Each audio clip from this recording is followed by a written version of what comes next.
When you look at the 10-year, I mean, that yield has been coming down along with all the trade tensions as well. Where we stand now, are we more likely to go to 2.5 than we are to 3?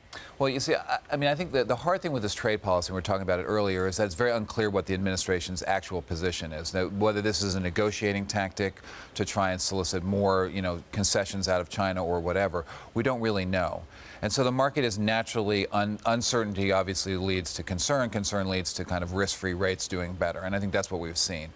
So there's nothing in the U.S. in the fundamentals that is shifting. There's nothing in the policy projections. The Fed themselves have said that, that obviously trade is really important to the U.S., but they don't know what the policy is going to be. So it's very hard to adjust your expectations without knowing. I think it's very much a function, honestly, of concerns and uncertainty. And if those pass, which is our base case scenario, I think Treasury yields continue to rise. So I think it's more likely that we see 3% before 2.5%. OK, so you still think there's room to go higher, despite the lid perhaps being put on for now because of the trade tensions, room to go higher. Neil Kashkari at the Fed, of course, has been talking about where he thinks the neutral rate is and what happens next after we get to the neutral rate for rates at the Fed. He says maybe the Fed is confused. I've got this chart here, talks about unemployment being below every Fed official's estimate of the natural rate of unemployment.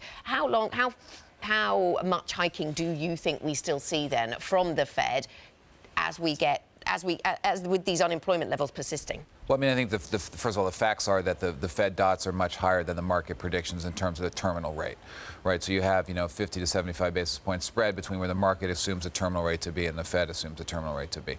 But I think that for us, the near-term investment implication is that the Fed is not on autopilot, but the bar for changing their policy, I think, is extremely high right now. They need to get the policy more to neutral, then assess the economic situation, assess the inflation situation, in fact, the wage inflation situation.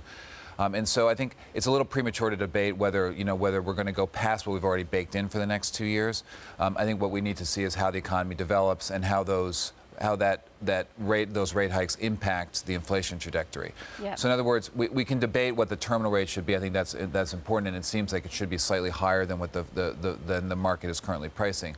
That being said, over the next year and a half, I think the Fed is really going to be on autopilot.